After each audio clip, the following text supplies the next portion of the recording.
안녕하십니까. 신용호의 문화형 토론 12번째 시간입니다. 지난 시간에 제가 마지막으로 이제 그 간도 협약이 왜 무효냐. 그때까지 정말로 압록강과 두만강이 그 경기 청나라와 우리의 국경이었다면 굳이 그걸 간도 협약에 명시할 필요가 없다. 그리고 청나라가 일본한테 만초도 부설권까지 내주면서 그 협약을 맺을 이유가 없는 거잖아요. 그러니까 그때까지는 그게 아니었다. 그때까지는 우리가 이범윤이 세금을 1902년에 이범윤이 세금을 걷었다는 것 자체가 우리 영토라는 걸 증명하는 거고, 그래서 우리의 침략자인 일본과 협약을 맺음으로써 그 영토를 받을 수 있으니까 청나라는 국경을 긋는 거예요. 급급해서 만초도 부설권을 준 거다. 그리고 간도협약을 맺은 거다. 그 두만강과 압록강의 국경이라는 거는 잘못된 거다라는 말씀을 드렸습니다. 그리고 이제 오늘 대고려국에 대해서 알아보기로 했는데, 대고려국은 1912년 청나라가 멸망하자 일본이 본격적인 만주 침탈을 위해서 청나라 출신 북방군벌 장쩌린을 적극 지원했어요. 그런데 장쩌린이 일본 군부의 지원을 받았는데, 군부의 지원을 받으면서도 이렇게 잘 나가는 것 같다가 갑자기 또 삐끗하면 친미노선을 표방하고 일본말을 잘 안 들어. 그런데다가 러시아가 만주 진출을 위해서 남하하기 시작해요. 아까 간도가 그런 땅이라고 제가 지난 시간에 말씀드렸잖아요. 그러니까 일본은 안 되겠다. 이거 우리가 빨리 만주를 차고 앉아야겠다. 그래서 1917년에 간도에 제일 많이 살고 있는 만주의 약 80%를 차지하고 있는 우리 한민족의 그 대표라고 할 수 있는 유임을 내세워서 대고려국 건국을 추진합니다. 1917년부터 대한제국 중국의 남방군벌, 그러니까 한족이죠. 북방군벌을 이제 청나라 후손들은 북방군벌이라 그러고 그 한족을 남방군벌이라 그래요. 왜냐하면 북방군벌이라는 건 이쪽이니까 그렇게 얘기하는 거예요. 그러니까 편의상 그렇게 부르는 겁니다. 그다음에 일본 이렇게 세 나라가 협력해서 만주에 그 나라를 건국하자. 그 이름은 대고려국으로 하자. 그런데 그 대고려국이 삼몽, 즉 일본, 중국, 그리고 우리 한민족이 꾸는 꿈이 조금 이렇게 좀 다르다 보니까 실패를 해요. 근데 이렇게 박자가 잘 안 맞죠. 그러다가 3.1운동이 일어나면서 아이고 이거 한민족한테 만주 여기다 나라 맡겼다가는 그 설령 일본이 이렇게 통치하고 뭐 어쩌고 하더라도 저런 저력을 가진 나라한테는, 저런 저력을 가진 민족한테는 당해낼 수가 없겠구나라는 생각을 하면서 일본 스스로 포기를 하고 실패하는 겁니다. 대고려국 건국계획은 대한제국 협상대표인 정한립이 일본 극우단체 개뇨사의 수장 도야마 미쓰루가 배석한 채 일왕을 만나서, 일왕이 하세가 요시미치 당시 대한제국 총독만 오케이 한다면 건국해도 좋다는 승인까지 받은 거예요. 그 대고려 건국은 그 도야마 미쓰루가 배석했다는 걸 보면 건국 주도를 일본 측에서는 개뇨샤가 한 거거든요. 개뇨샤는 뭐냐? 개뇨샤는 일본의 극우단체입니다. 최극우단체로 지금도 가장 막강한 극우단체죠. 그래서 왕실하고 아주 밀착이 돼 있어요. 지금도요. 그래서 그 개뇨샤는 그 당시에는 이제 지금은 뭐 그렇게까지는 않지만 그 당시에는 왕실의 불편사항을 다 해소해 주는 거예요. 그리고 그 왕실의 보호 아래 이권이 되는 사업을 엄청 많이 합니다. 그래서 대기업들의 뭐 운송이라든가 이런 걸 다 맡아서 해요. 그런 걸 하면서 엄청난 돈을 그 벌어서 그거를 왕실의 왕실의 그 비자금도 충당해주고 자기네도 먹고 살고 그러니까 돈이 많다 보면 세력이 엄청나죠. 그러니까 나중에 뭐 흥룡회, 여러분 잘 아실 거예요. 만주에 그 진출한 일본 극우단체 흥룡회니 뭐 이런 거. 우리나라 동학혁명 때도 동학농민혁명 때도 그 와서 관여하고 그랬던 그 극우단체 야쿠자 조직처럼 깡패처럼 그랬던 애들, 걔들이 다 그 개뇨샤 조직이 산하 조직이거든요. 그 군부 못지않게 막강한 그 힘을 갖고 있던 조직이에요. 그 조직의 그 수장 도야마 미쓰루가 배석한 가운데 일왕을 만났다는 걸 보면 대고려국 건국 주체는 개뇨샤였던 것 같아요.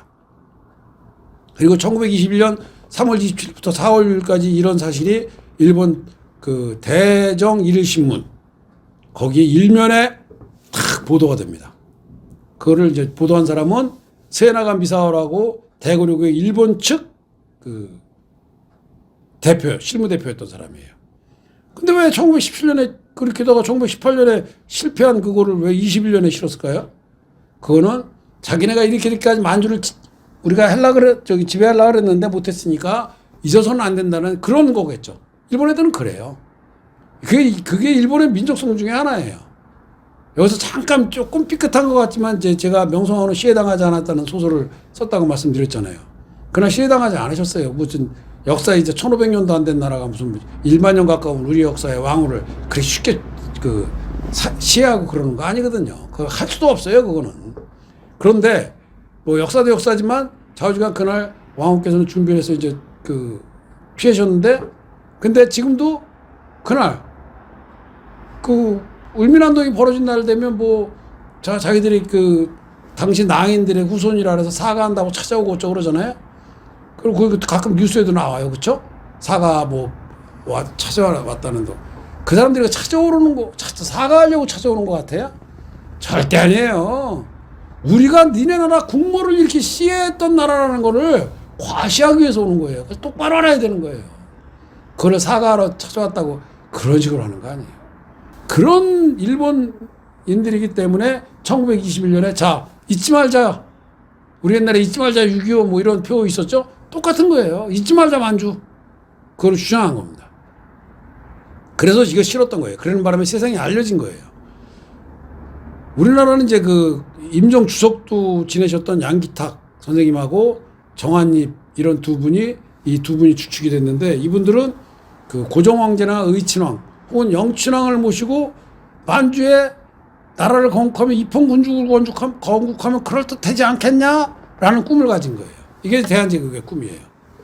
그다음에 중국은 남방군번이 장조린을 대표로 하는 북방군이 청나라에 또 이렇게 해다가 나라가 청나라를 만주를 지배해버리면 우리가 수나라 당나라 때부터 평생 만주에 짓눌리고 살았는데 이거 안 돼. 그러니까 이거는 새로운 나라를 건국해야 돼. 그리고 중국은 사실 자기네가 직접 덤벼든다는 것보다는 새로운 나라를 건국해야 된다는 데 초점을 맞췄던 거예요. 근데 일본은 뭐냐? 만주에, 그중에서 특히 간도에 80%에 달하는 사람들이 대한제국, 우리 한민족이니까, 당시만 해도 대한제국이죠. 대한제국 사람이 우리 한민족이니까 그 유림들을 내세워서 나라를 건국하면 나라 건국하기 쉽잖아. 그렇지? 그러고 나서 그 수장은 우리가 해. 그래서 그때 이제 물망에 올린 게 당시 대만 총독이던 겐지론가 뭐 그런 사람이 있어요. 그 사람을 해. 뭐 이렇게 한 거예요. 그러나 일본은 일본대로, 우리는 우리대로, 중국은 중국대로 꿈이 다른 거예요. 그러니까 순탄하게 못 가. 그렇게 순탄하게 못 가니까 시간을 끌다가 이제 또 거기다가 또 하나는 아까 말씀드린 대로 하세가와 요시미치가 우리 조선 총독이 허락하면 된다 그랬는데, 이게 개념차가 주도하는데 하세가 요시미치는 육군대장 출신이잖아요. 일본 군벌이잖아요. 그러니까 쉽게 허락을 안 하죠. 그래서 시간이 질질질 끌어지다가 고종황제가 암살을 당하시고, 고종황제가 일본에 의해서 암살을 당하시고, 인사일을 기해서 3.1 독립 만세 운동이 일어납니다. 3.1 독립 만세 저항 운동이 일어나면서 일본이 우리 한민족한테 엄청 호되게 혼나죠. 그러니까 이거 만주에다가 한민족을 기반으로 세웠다가는 큰일 나겠구나. 그러니까 이거는 없던 일로 하자라고 얘기를 해서 실패하는 거예요. 그런데 중요한 거는 그들이 대고려 건국이 한중일 삼국에 의해서 고구려 영토를 기반으로 만주에 설계되었다는 거예요. 무슨 소리냐면 이 대고려국을 설립하자라는 그 첫째 기사에 고구려 영토를 기반으로 세우자 이런 얘기가 나와요. 그러니까 한중일 삼국이 전부 고구려 영토가 우리 한민족의 영토였다는 걸 인정했다는 것밖에 안 되는 거거든요. 그래서 대고려국이 사실 중요한 거예요. 자, 대고려국의 국채와 주체 세력을 보자고요. 국채는 일본은 공화정, 우리는 아까 말씀드린 대로 입헌군주국 이걸 주장했거든요.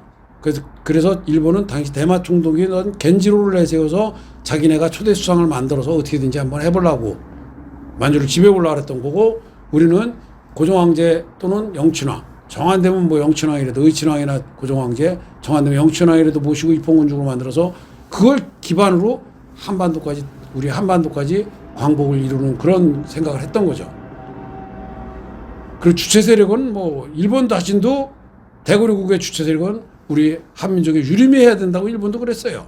그리고 그 기사를 대고려국의 건설이라는 기사 네 번째 기사에 보면 그게 나와 있습니다. 그리고 이제 그때 구속민족에는 만주에 약 200만 대한제국을 중심으로 1000만을 만들자. 그 1000만을 만들기 위해서는 그 진화인, 뭐 일본인, 러시아인 뭐 다 좋다.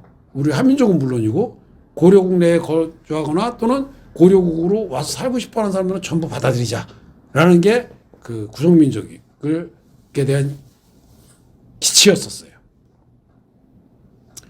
대고려국은 헌법과 국기, 국세까지 만든 나라예요. 지금 옆에 국기하고 국세가 보이고 그 헌법에는 뭐라고 되어 있냐면 수도는 간도에 길림으로 한다라는 게 헌법에 명시가 돼 있어요. 무슨 소리겠어요? 그리고 그 간도에 길림으로 한다는 표현을 어떻게 하냐면 길림은 계림이다라고 이렇게 해놨어요. 계림이 뭐예요? 신라의 수도잖아요. 그러니까 길림은 계림이다. 그러니까 우리 민족의 정통성을 이어간다라는 그 신라까지, 고구려뿐이 아니라 신라까지 이어간다는 것을 거기다가 내포한 거예요. 왜? 대고려국의 건설 1이라는 그 기사에 보면 송화강 유역의 전설 이래갖고 여신 유화라는 소제목의 기사를 실으면서 이거 이제 제1 대고려 건설 첫 번째 기사가 이거예요. 대고려국은 그 판도를 고구려 건국신화를 중심으로 해서 북부와 동부요까지 다 이렇게 그 건국신화를 써요. 물론 이제 일부 내용은 틀려요. 그리고 그 판도는 고구려 영토를 계승하는 것으로 삼겠다라고 써요. 그러니까 그 첫 번째 기사, 대고려국에 관한 첫 번째 기사에서 대고려국은 그 건국신화, 그 고구려와 북부와 동부의 건국신화를 쭉 쓰면서 이래서 판도는 고구려의 땅을 기반으로 해야 된다라고 썼다는 거예요. 그러니까 고구려가 우리 한민족이 주체가 돼서 해야 되는, 그래서 한민족이 주체가 되어서 해야 되는 거라 그랬으니까 고구려가 우리 한민족의 역사이며 만주는 우리 한민족의 영토라는 걸 인정한 거죠.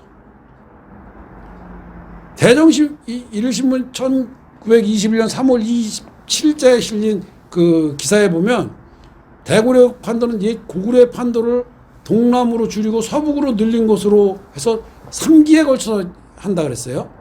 그 3기에 걸쳐서 하는 게 1기는 길림성 전체와 봉천성. 봉천성은 현재 이제 지도에 요령성으로 표시되는 데를 그때는 봉천성이라고 불렀습니다. 그러니까 길림성 전체와 봉천성의 일부. 2기는 봉천성 나머지와 산해간 이부 장거우와 장가구와 이동호의 직내성과 내몽골. 3기는 러시아, 중국 양국에게 갈라진 흑룡강성. 지금 이제 흑룡강성이 전부 동부산소에서 중국 영토로 되어 있지만 그때는 갈라져 있었다 그랬어요. 그러니까 러시아가 자꾸 남하하니까 그 전부와 캄차카 반도까지 포함한다 그랬어요. 연해주도 전부. 수도는 간도라고 하면서 특히 길림을 계림이라고 찍어서 말했어요. 아까 말씀드렸죠? 그러니까 고구려의 영역은 물론 한민족이 주축이 되는 것은 신라의 후손까지 전부 포함하겠다는 아주 역사를 열심히 연구한 사람들이 이건 쓴 거예요. 그러니까 일본은 우리 역사를 열심히 연구해서 신라의 후손들인 우리 한민족, 또 고구려의 후손들인 우리 한민족 모두가 주체가 돼서 대고국을 세우겠다. 그래서 그 영토는 바로 이제 여기 보시면 여기 지금 좀 시커멓게 돼서 잘 안 보이는데 여기가 이제 한반도잖아요. 그렇죠? 여기가 한반도고 이제 일본 열도입니다.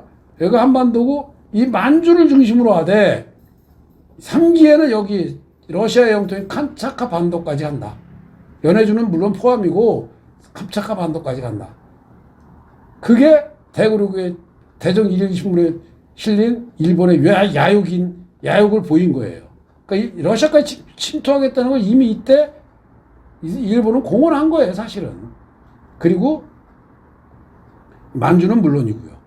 그런데 이제 우리 흔히 우리나라 일각에서 그 대고국의 영향을 이렇게 봉황의 나라 이래갖고 이렇게 표시하는 분들도 계신데 제가 보기에 이건 아니에요. 왜냐? 대구려국은 한반도가 포함되지 않아요. 근데 이분들은 뭐라 하냐면 한반도가 머리고 그리고 양날개, 연해주와 저 만주의 저게 양날개고 이 뒤에 아까 북방고토 지역이라 그런 이 지역은 그 뭐 꼬리가 돼서 대봉황의 나라다. 그런데 이거는 그 봉황의 나라라는 그 멋있는 표현을 위해서 쓴 것인지 모르겠지만 이거는 우리의 영역이지 우리가 만든 영역, 우리의 욕심이지 한반도는 포함되지 않습니다. 대국의 영역에는 분명히 말씀드리지만 한반도를 제외한 만주 여기 있잖아요. 길림성 전체와 봉천성 뭐 이걸 1기로 시작해서 2기에는 봉천성 나머지와 저 진해성 저 북경 쪽이거든요. 그리고 내몽골 그리고 3기에는 캄차카 반도까지 이게 대고려국이에요. 그러니까 이렇게 뭐 굳이 이렇게 똑같은 역사를 하면서 굳이 이렇게 우리 쪽으로다가 이렇게 심취해서 이렇게까지는 할 필요 없다고 생각하거든요. 영역을. 자, 좀 어쨌든 이렇게 대고려국을 건국하려고 그랬지만 대고려국은 3.1운동으로 인해서 그 우리 한민족에게 뭐 질린 거죠. 일본이 저런 민족한테 만주를 내줬다가는 한반도까지 내줄 날 멀지 않았다. 그러니까 안 된다라고 그래서 실패하고 마는 겁니다. 자, 오늘 여기까지 하시고요. 다음 시간에 이제 대고려국 건국이 실패한 거랑 대고려국을 이어서 만드는 만주국에 대해서 얘기를 해보겠습니다. 감사합니다.